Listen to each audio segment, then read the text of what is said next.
Os vamos a explicar los músculos que se encuentran en el miembro superior. Encontraremos la morfología, los músculos que se albergan en la parte superior y finalmente las patologías. Empezamos por la morfología muscular.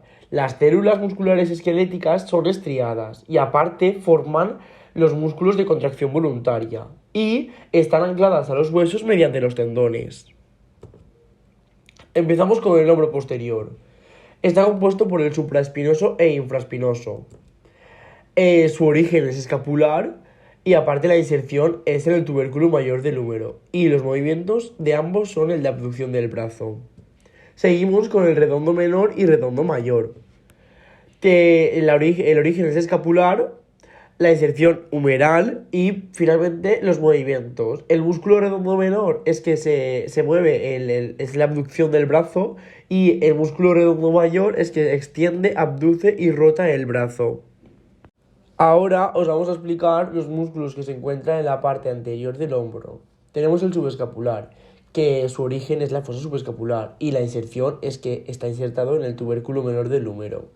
Y el movimiento es que es abductor y rotador medial del húmero. Seguimos con el pectoral mayor. El pectoral mayor es que se encuentra en la mitad de la clavícula, esternón, cartílagos costales superiores y aponeurosis del oblicuo externo del abdomen. Y aparte es que está insertado en el surco intertubercular del húmero. Y los movimientos es que flexiona, abduce, rota y extensiona el brazo. Seguimos con el subclavio. El origen es la unión de la primera costilla y su cartílago costal. Y es que está insertado en la cara inferior de la clavícula. Y finalmente es que su movimiento es el que desciende de la clavícula. Deltoides. El deltoide se encuentra en la parte lateral de la clavícula, acromión y espina escapular. Y aparte está insertado en la tuberosidad deltoidea del húmero. Finalmente es que en el movimiento hay tres porciones. Está la porción anterior, la media y la posterior. De la porción anterior es que lo que hace es flexiona y rota medialmente. En la porción media solo abduce y finalmente en la porción posterior extiende y rota lateralmente. Ahora vamos a explicaros los músculos que encontramos en el anterior del brazo. Bíceps braquial. Consta de dos cabezas, una cabeza corta que es la apófisis coracoides de la escápula. Aparte es que está insertado en la tuberosidad del radio y fascia del antebrazo, vía aponeurosis principal. Y el movimiento que hace es supinar el antebrazo. Ahora vamos a hablar del braquial. Se encuentra en la mitad distal de la cara anterior del húmero y aparte es que está insertado en la apófisis coronoides y tuberosidades del cúbito. Y su movimiento consiste en flexionar el antebrazo a nivel del codo en todas las posiciones. Y por último tenemos el coracobraquial. Se encuentra en la apófisis coracoides de la escápula y aparte está insertado en el tercio medio de la cara medial del húmero. Y su movimiento consiste en ayudar a flexionar y abduce el brazo a nivel del hombro. Vamos a hablar del brazo posterior. En él encontramos el tríceps braquial y el anconio. El tríceps braquial tiene un origen de tres cabezas, la larga, la lateral y la medial. Su inserción es en el extremo proximal del olecranón del cúbito y fascia del antebrazo, y el movimiento que tiene es la extensión del brazo a nivel del codo. El anconio ayuda en el movimiento al tríceps braquial. Vamos a hablar del brazo anterior. En él encontramos el pronador redondo y el pronador cuadrado. El pronador redondo tiene un origen en el epicóndilo medial del húmero y el pronador cuadrado tiene un origen en el cuarto distal de la cara anterior del cúbito.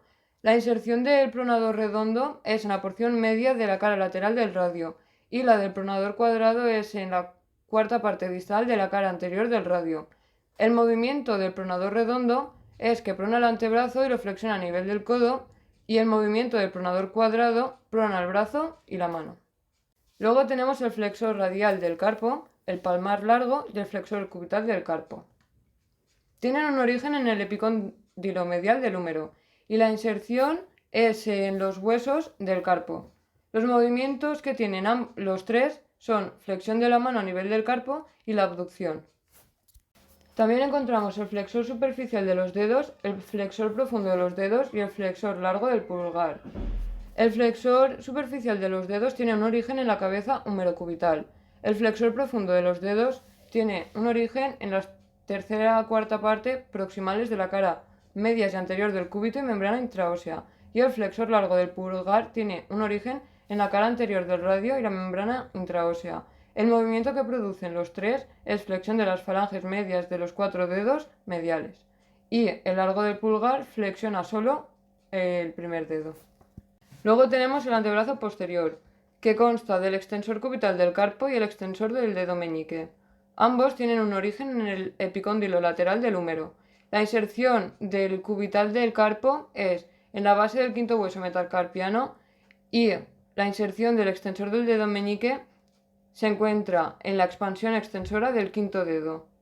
Los movimientos que tienen es de extensión y abducción de la mano a nivel del carpo.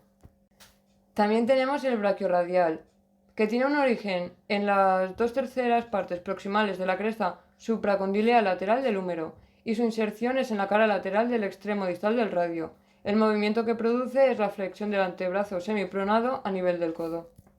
Encontramos el extensor radial largo del carpo y el extensor radial corto del carpo.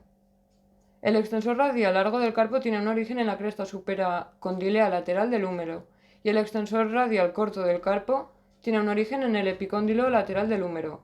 La inserción del radial largo es en la base del segundo hueso metacarpiano, mientras que la inserción del extensor radial corto del carpo es en la base del tercer hueso metacarpiano. Los movimientos que producen son extensión y abducción de la mano a nivel del carpo.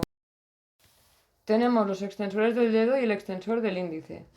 El extensor de los dedos tiene un origen en el epicóndilo lateral del húmero y el extensor del índice tiene el origen en el propio índice. La inserción del extensor de los dedos se encuentra en las expansiones extensoras de los 4 dedos mediales, mientras que la inserción del extensor del índice se encuentra en la expansión extensora del segundo dedo.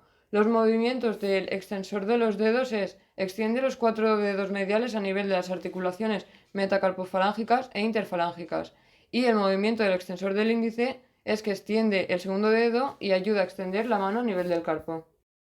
Abductor largo del pulgar. Tiene un origen en las caras posteriores del cúbito radio y membrana intraósea, y la inserción es en la base del primer hueso metacarpiano. El movimiento que produce es abducción del pulgar y extensión a nivel de la articulación carpo-metacarpiana. El extensor corto del pulgar y el extensor largo del pulgar. Ambos tienen un origen en las caras posteriores del radio y membrana intraósea. Su inserción es en la base de la falange proximal del pulgar en la cara dorsal. El movimiento que produce el extensor corto del pulgar es que extiende la falange proximal del pulgar a nivel de la articulación carpo-metacarpiana. Y el movimiento del músculo extensor largo del pulgar es que extiende la falange distal del pulgar a nivel de las articulaciones metacarpofalángicas e interfalángicas. Vamos a ver la parte anterior de la mano, en la que podemos ubicar el abductor del dedo meñique, el abductor corto del pulgar, flexor corto del pulgar, abductor del pulgar, oponente del pulgar, flexor corto del dedo meñique y oponente del dedo meñique. Todo esto conforma la flexión, extensión y abducción de las falanges para poder movimiento.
Ahora vamos a ver la parte posterior de la mano, en la cual podemos ubicar los interóseos dorsales y los interóseos palmares.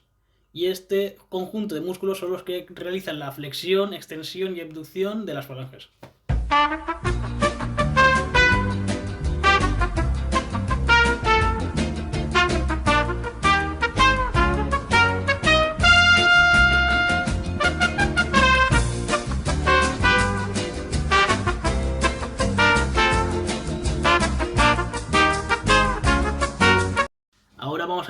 patologías, de las cuales podemos resaltar torceduras y distensiones, dislocaciones, separaciones, tendinitis, bursitis, ruptura del manguito rotador, hombro congelado y fracturas.